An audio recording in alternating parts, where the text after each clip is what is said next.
Mummy నన్ను తిట్టింది. తిట్టిందా? నడు అడుగుతా.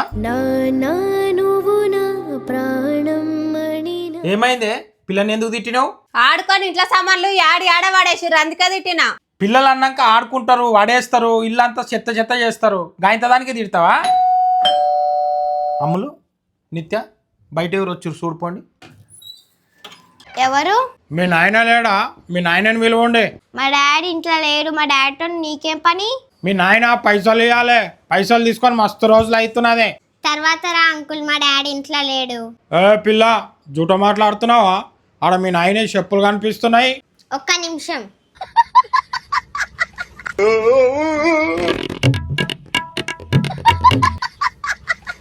అంకుల్, మా డాడీ ఊరికి పోయిండు, చెప్పులు ఇన్నే మర్చిపోయిండు.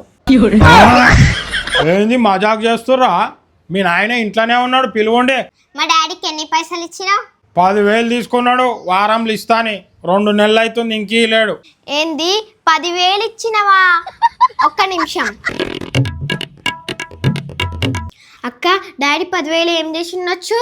ఏమో షల్లి, మనకి డ్రెస్సులు కొనమంటే కొనలేదు, 10,000 ఏం చేసిండో. సరే అక్క, ఫస్ట్ అతను పంపిద్దాము, తర్వాత డాడీ సంగతి చూద్దాము. నడువు. మా డాడీ ఇంట్లో లేడు, మందరానికి వైన్ షాప్ పోయిండు. పోయి చాలా సేపు అయింది, వస్తా జర ఆగు. వామ్మో, వాడు తాగేసి పెద్ద లొల్లి పెట్టుకుంటాడు. 2 రోజులు లేట్ అయితే మనే కానీ వాడు మంచుకున్నప్పుడే పైసలు అడగాలి.